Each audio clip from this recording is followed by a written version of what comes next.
Hey guys, today we're back at it again with the Rubik's Speed Cube. This is a new cube that they just released, very different from the Speed Cube that they released a few years ago. This one has 48 internal magnets, an enhanced internal structure, and customizable tensions, which is crazy for a Rubik's Cube. Anyways, we're going to open this up and see what it's all about. And then we'll see how it compares to two other cubes. I have the Dian Guhong Pro and the Moyu RSM3. And we'll see how this goes. Now, this is the part of the video where I'm going to ask you to subscribe. It really does help me out. I really appreciate it. And I've decided that if I reach 1,000 subscribers before my first competition in November, I will use this cube as my main for the competition. So, just a little incentive there. I know it's a lot from where we are now, but I really like to hit that goal.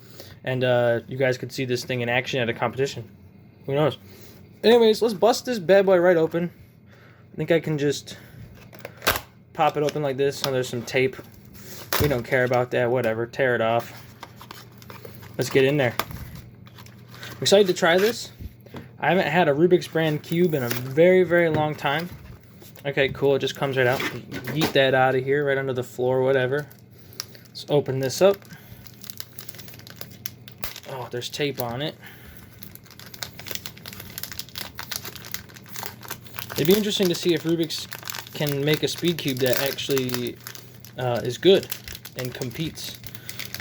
So we're going to see here. My first thoughts already are the colors are a lot different. Let's look at a Dian here. I don't know if you can see it, but that's a red. It looks almost orange on camera. So it's a very light color scheme, but I kind of like it. Compare it to the Moyu. That red looks really orange. You maybe tell that angle. I don't know. Anyways, let's do some first turns. Actually, really quick. You can see the magnets in there. All right, let's do some first turns. Oh, this thing is so dry, but it's actually kind of fast. Maybe a little loose, a little uncontrollable.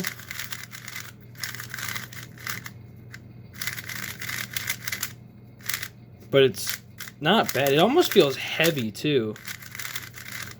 And the center caps come off, and here we can see the adjustable tension system. Let that focus in. It looks kind of similar to the Dians. You probably can just take your finger and move those, and I will be interested to mess with those. It looks like there's 5 different settings, which is cool. And these center caps going really hard, but that's good. Hopefully that doesn't mean that means they won't fall out. The color scheme is so weird though. Like this red really is like a blood orange. More than anything, in my opinion. But yeah, this thing is very fast. Definitely feels a bit uncontrollable. For sure, out of the box here. Just a few turns, and I'm already like, holy cow. It seems the magnets are good, though. Can you hear that clicking? It seems like the magnets are definitely a good strength. But yeah, quite loose, quite uncontrollable. So I'm going to do some setup to this cube and come back, and then we're going to compare it to some higher end stuff. Well, yeah. Let me get some lube in this and adjust some of these settings, and we'll see what we can do. Alright guys, so I'm back. And what I did was I added some Martian lubricant from Speedcube Shop, and I changed the adjustments to setting 5. Whoa! Dropping my center cap. So if you take a look at the adjusted system, it's quite similar to the Guhong, where you just turn the pins. It has one less setting than the Guhong does, but it's similar.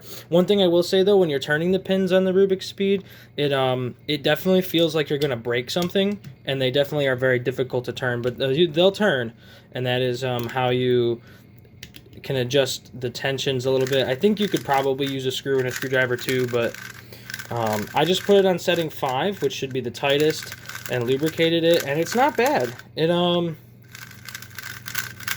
It feels a little locky, but, you know, it's a Rubik's brand, so it has to be a little locky, right? So, no, the cube is not bad at all. Definitely the best Rubik's brand that I have ever tried. I cannot English today, guys. I apologize. But anyways, I like to compare it compare them a little bit. So the Guhong, pretty good cube, rather quick, pretty solid, corner cutting, great. I mean, this is like an A tier cube out of the tier scale. Then we have the RSM3, pretty good cube, also an A tier cube, in my opinion. Corner cutting, good. Not very much locking, if any. And then there's this cube. It actually corner cuts probably about the same. So it passes the corner cutting test, which is awesome. And it's a little locky, but there's just something about it that feels different and wrong. Like, I don't know, it's very dense, if that makes sense. So there's it feels like there's a lot of inner weight to it. I don't know if you see the pieces, but like, if I can get in there, you see how there's those little inserts inside? I have a feeling that the pieces aren't as hollow as they could be, which makes the puzzle feel heavier. And see if I can, it's like I don't necessarily want to pop a piece out because I just lubed it. Also, I don't know if I can. There's some pretty good sized wings in there that are help keeping that edge piece in. So I imagine you probably don't have to worry about pops with this puzzle, because those edge pieces are in there really good with those wings. I mean, it feels pretty flexible, but then you get to like the max point that edge can allow you to pull, and that wing holds it in real good. So it's hard for me to give this a good grade because we're all used to like top tier speed cubes, but if I had to give it a grade like on a tier scale, like these are A, I would give the Rubik Speed here, I would give it a C. I think it has potential. I think Rubik's, if they want to make a speed cube, they're definitely headed in the right direction, but I think it's still a C tier cube just because of the little lockups that it can have sometimes and the fact that it feels dense for me. But like, turning is good. I can one flick 2 and it auto aligns pretty good for the most part. And again, the magnets feel good. I like them. When you turn slow, you know, they're kind of strong. They're actually quite similar to the RSM3 and the Guhong. So the strength, I'd say, is about the same as those. So the colors are definitely a little wonky. I don't know if that orange is better. If you can see it's a lot lighter. If you can see the difference, and the red still I think is like a blood orange, and it still looks orange on the camera. I even tried to change the lighting a little bit to see if it comes through better. But yeah, I don't know. I think it has, like I said, I think it has potential, and maybe there's a better setup than what I have. But there's a few things that I think are weird with it. Like I said, it responded to lube well though, so that's good.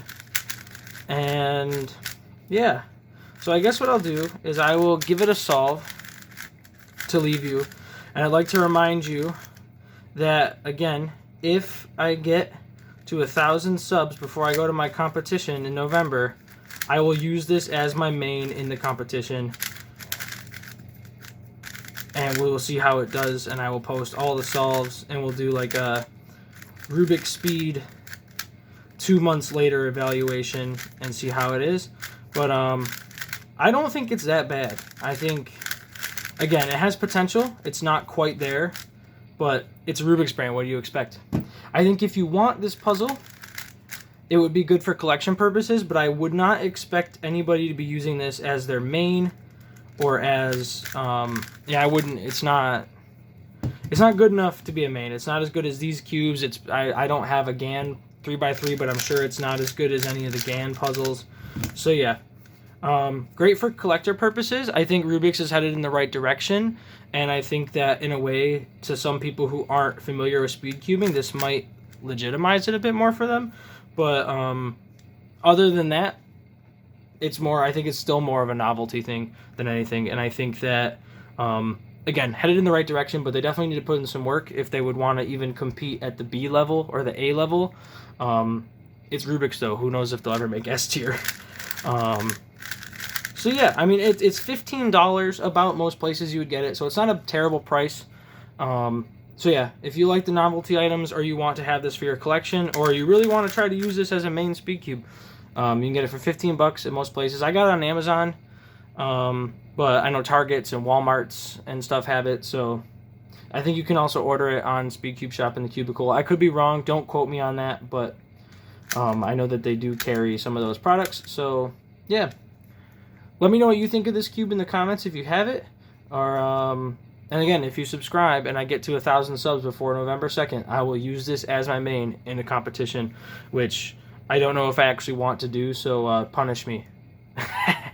Thanks for watching. I'll see you guys in the next one. Peace.